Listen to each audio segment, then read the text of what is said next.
Енді сөзімнің соңында, енді миларыңызды ашытқан шығармыз. Сөзімнің соңында мына нәрсені айтқым келеді. Қазақтың жігіттері, әсіресе мына жігіттер, ана үйдегі кемпір шалдар бар, қолдары бос, енді телевизор қарап отқан, оларды айтпаймын. Мына көшеге шығып жұмыс істеуге шамасы жететін жігіттер, жап-жас зіңгіттей жігіттер, ана қалаулым деген передачаны көріп, 3 сағат, 3,5 сағат соны көріп отырады екен ғой, үйден шықпай. Дұрыс көре алмай қалса түндегі қайталағанын көреді екен ғой анау. Жігіттер, намысың бар ма, үйде отырма, қатыныңмен жарысып, телевизордың алдында отырмай, кет көшеге. Жұмыс істе, мал тап. Ол қалаулым деген дені сау адам көретін нәрсе емес ол. Бұндай передачалардың шыққанның себебі қазақтың негізгі салт дәстүрін ұмыттыру. Қазақтың кім екенін ұмыттыру. Бізді жоюдың жолдары ғой бұлар. Ана жерде қараш, қазақ бұрын айттырып алатын. Ана жерде ана қыз бен жігіт келіп алған, таласып, жігіттер келіп, ана жігіттер, алла, ұят ана жерде ше. Қызға таласып өліп атқан жігіттерді көргесінде намысың біткен екен ғой, бейшара қазақ дейсің да. Осылай бұлар адамның намысын өлтіру үшін келген передачалар. Қараңыз, мынау қазір ана не бір передачалар көбейіп кетті ғой. Біреуі бар, елдегі болып жатқан зиналарды көрсетеді де жатады. Біреуі бар, елдегі болып жатқан өлімдерді көрсетеді де жатады. Жақсы нәрсе айтпайды, тек қана өлімдерді көрсетеді де жатады. Не болып жатыр? Біз бірінші күн жүрегіміз ауырады, екінші күн жүрегіміз ауырады, үшінші күн үйреніп қаласың, төртінші күні бұл өлім деген, бұл кәдімгі тышқан өлген сияқты отыра береді. Неге? Күніге өлім үйретіп қойды да бізді уже. Біздің етіміз үйреніп қалды. Мына қалаулымдар келді. Бірінші келген кезінде, ойбай мына жалаңаш қыздардай деп адамдар кішкене ұялған сияқты болып еді. Біраз уақыт көрсетіп келді да, бұл жалаңаш қыздар күніге көре бергеннен кейін адам соншалықты үйреніп қалады.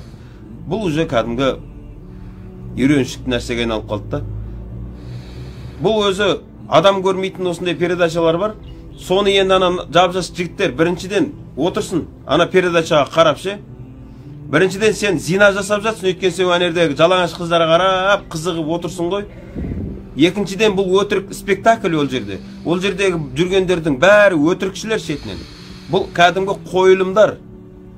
Ана отырған ар жағындағы көрермендерің де ол әшейін бір спектакльге келген адамдар олар. Образдағы әртістер бәрі. Сол спектакльді көріп, жап-жас жігіттер, зіңгіттей, тепсе темір жүретін жігіттер көшеге шығып жұмыс істеп, бір ден сау бір нәрсемен айналысудың орнына, сол қатындар мен кемпір шалдармен қосылып алып, сол қалаулымды көріп отқан жас жігіттерге айтарым, намысың бар ма, құра, телевизордың алдынан құрып кет, қарама ол передачалар. Бұл ден сау адамдарға арналған передачалар емес бұлар. Алла отбасымызға амандық берсін. Алла екі дүниенің жақсылығын берсін. Жақсылықта жолығайық, еліміз аман болсын. Қазақтың жігіттері намысты болса екен. Қараңызшы, қазақтың тарихын оқу одан да, осы жігіттерге айтарым. Басымыз істемей қалған ғой, біз кітап оқымайды қазіргі, жігіттер кітап оқымайды. Ең бергілері уағыздың өзін аудиозаписпен тыңдайды. Кітап оқуға жүректері шыдамайды қазір адамдардың, нервтері шыдамайды. Бәрі нерві өліп қалған әлсіз адамдар қазір. Бірақ кітап оқы. Міне, мысал үшін айтайын, мына Тараз қаласының көрермендері бар ма мына жерде? Тараз қаласы, Тараз. Бұрынғы жамбыл еді ғой, Тараз қаласында Шахан Шері деген кісі өткен, қазақтың жігіт. Атамыз өткен. Шахан Шері деген. 115 жолбарыс өлтірген. Өмірінде 115 жолбарыс өлтірген. Бір мәшкитті өлтіре алмай жүріп қой біз. Бір мәшкит көрсек қашып кетеміз ғой біз, жігіттер да. Біздің аталарымыз сондай батыр болған. Міне сіз ғана қалаулымда ғана әпенділер бар ғой, жарым жалаңаш шашын бояған ана еркек па қатын ба ажырата алмайтын ана әпенділерді көргенше, одан да сол қазақ батырды, қазақтың батырларын кітабын оқысайшы, кішкене намысың оянады. Қазіргі ер адамдардың көбісі қатын мінез болып бара жатқанымызда сол өңкей қатындардың передачасын көріп отырмыз да. Сөйтіп қатындармен салғасып отырмыз. Не үшін көресің? 3,5 сағат ол қалаулы не үшін көресің? Не пайда табасың өрден? Өтірік екенін әлі түсінген жоқсың ба ол передачаның? О жерде жүргендердің бәрін кәдімгі әртіс екенін әлі түсінген жоқсың ба? Не болмаса мына Алтай өңірінде Оспан Батыр деген атамыз өткен. Союз қудалап қандай өмір көрсеткенін оған. Оспан Батырдың тарихын оқы, кішкене намысың оянады.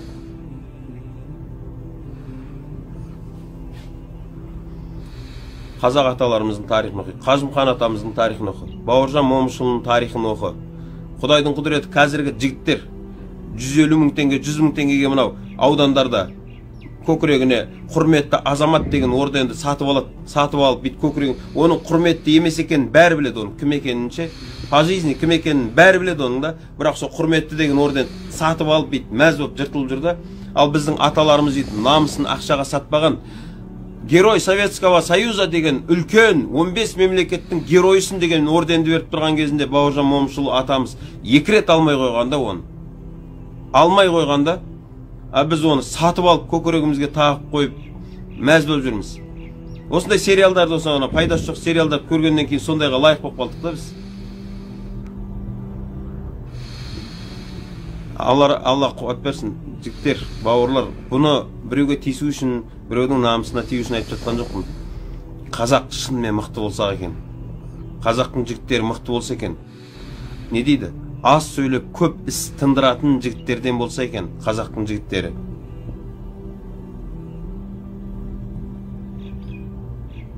Ол ана жарым жалаңаш ана әйелдер көретін передачалар көріп отырғаннан кейін бұл еркек адам содан артық аспай қалады ғой. Содан артық аспай қалдық қой қазір. Қараш, орта жүз, Қазыбек би атамыз, жарты балам бар, бүтін балам бар деген есіңізде ме оқиғасы? Жарты бала деген кім еді? Ол ана өзінің отбасын ғана ойлап жүрген балдарым дейді.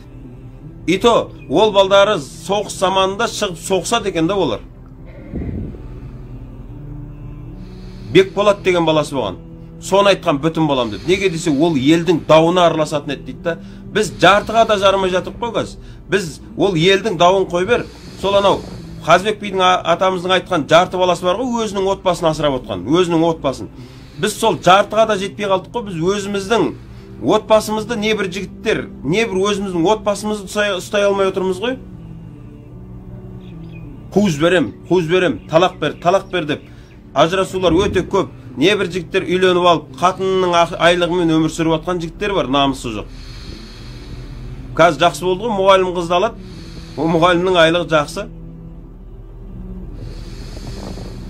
Сол ана қатын жұмыс істетіп қойып, көшеде қара қатын ойнап отқан жігіттерге айтарым, сен ана әйеліңнің табысымен күн көру саған адал емес ол. Үйленген кезде, неке қиған кезде не деді өзі? Әйеліңе айтты ма, мына күйеуіңді бағу сенің міндетің, мына күйеуіңді киіндіру, осыны тамақтандыру, осыны баспанамен қамтамасыз ету, қатын сенің міндетің деп айтып еді? Қайсының міндеті еді өзі? Бірақ тартысқан кезінде үйде мен бастық деп айқайлаймыз да. Бастықсың ба, болсай, конкретно бастық болсай, бақ, қол астындағыларды бақ, қара, қияметте жауап бересің сол үшін. Жақында бір бауырымыз айтып жатыр ғой, ұрса бермей бізді батыр болады деп айтсайшы деп. Мына 40-қа келгендер, сен енді өліп қалсын, батыр болмайсың енді. Біз сияқты 40-тан асқандар, 35-40-тағы 45-тегі жігіттер, сені мен 1000 жерден батыр боласың деп құлағыңнан тебейін, сен батыр болмайсың бәрібір. 45-ке шейін батыр болмаған адам енді қайықтан батыр боласың, сен күшің қайтқан ғой. Сен енді 45 жылда не бітірдің деп енді ұру керек бізді. 45 жылда дым бітірмеген адам енді ары қарай пенсияға шыққанда не бітіреді ол?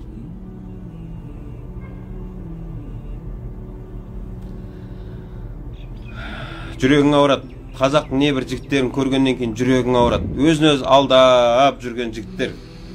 Қараш, мен жігіттерге айтып жатырмын. Жігіттер, неге қазір өткенде біраз жігіттермен жоқ? Неге қазір қазақтың жігіттерінде ауызбіршілік жоқ?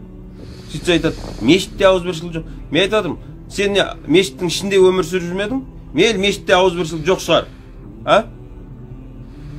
Онда неге сен көшеде бір-біріңмен жиналып, мейлі кафеге барып бір басқа жерде үйіңе шақыр, неге ауызбіршілік жоқ? Біздің ауызбіршілік жоқ, оған имам кінәлі. Баламыз ішіп кетсе, молда кінәлі. Баламыз оқымай қойса, мұғалім кінәлі. Баламыз түнде ұсталып, төбелес ұсталып қалса, участковый кінәлі. Біз пәкпіз, біз тазамыз да, біз еш нәрсеге кінәлі емеспіз да. Жұрт кінәлі ғой, біздің өмірімізге жұрт кінәлі. Осылай жігіттерге айтамыз ғой. Балдарыңызға айтыңыздар, кішкентай балдарыңызға, үйдегі өсіп келе жатқан кішкентай балдарыңызға айтыңыздар. сен батыр боласың деп. Міне соларды осылай тәрбиелеу керек. 40-тағыларға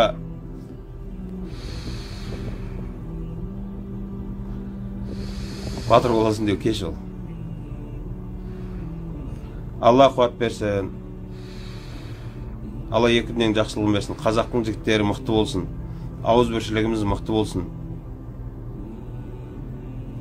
Алла жақсылықта жолықтырсын. Ассаламу алейкум ва рахматуллахи ва баракатух.